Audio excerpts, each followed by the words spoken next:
सुप्रभात। हिंदी की कक्षा में आपका स्वागत है। पारिभाषिक शब्दों की जो श्रृंखला हमने चलाई है उसमें ये हमारा भाग नंबर 3 है। यहाँ 20 नंबर 21 पे हम देखेंगे। जो 21 नंबर हमने पहले 20 पॉइंट इसके कर लिए हैं। शब्द क्या होते हैं? ध्वनियों का सार्थक मेल। जो ध्वनि होती है ना, वर्ण सबसे छोटी ध्वनि होती है ना, सबसे छोटी ध्वनि को वर्ण बोला गया। तो ध्वनियों का जो सार्थक मेल होता है, जैसे क, म, ल, कमल।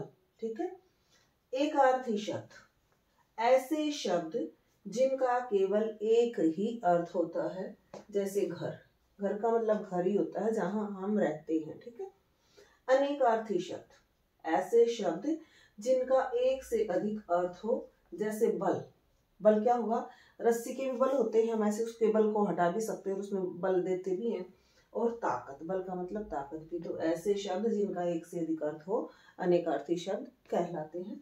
पर्यायवाची शब्द, लगभग एक ही समान अर्थ देने वाले शब्द, जैसे पंकज, जलज, कमल। विलोम शब्द, अपने से उल्टा बताने वाले शब्द, जैसे पाप, पुण्य। तत्सम शब्द क्या है?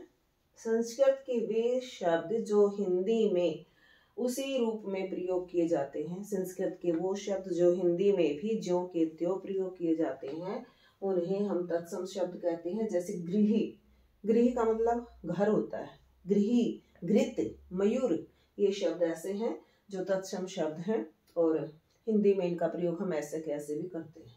तद्भव शब्द, संस्कृत के शब्दों का बदला हुआ रूप। जैसे संस्कृत से जो शब्द रूप परिवर्तन करके हिंदी में आ गए, जैसे गृही से बना घर, अग्नि से बना आग, घृत से बना घी, मयूर से बना मोर। तो ऐसे शब्द जो संस्कृत के हैं लेकिन उनका रूप परिवर्तित करके उनको हिंदी में प्रयोग किया जाता है, उन्हें तद्भव कहते हैं।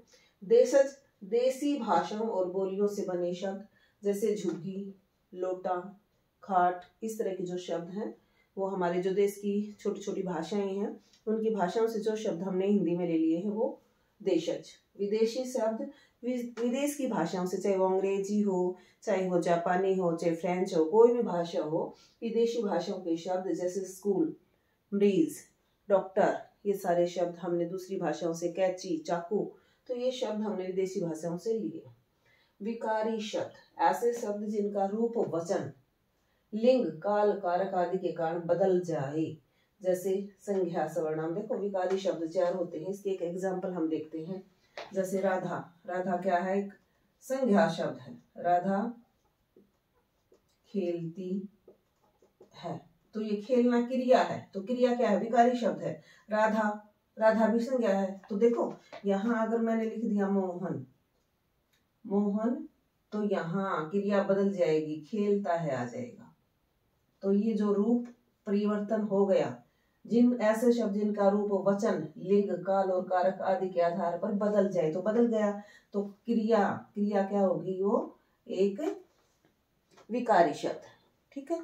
तो इस तरह के जो शब्द हैं वो विकारी शब्द कहलाते हैं, जिनके ऊपर लिंग, वचन, कारक और काल का प्रभाव पड़ता है, और जिनके ऊपर नहीं पड़ता वो अविकारी शब्द होते हैं। तो जो ये पारिभाषिक शब्द बेटा ऐसे शब्द होते हैं जो दिखाई तो हमें देते हैं कि बहुत ही छोटे हैं, लेकिन इनमें थोड़ा थोड़ा सा डिफरेंस होता है, जिनको समझना बहुत ही जरूरी होता है। और हम कोशिश करेंगे कि इन शब्दों को, पारिभाषिक शब्दों को की जो श्रृंखला हमने शुरू की है, इसको हम अच्छी तरह से समझ सके और समझा सके। धन्यवाद।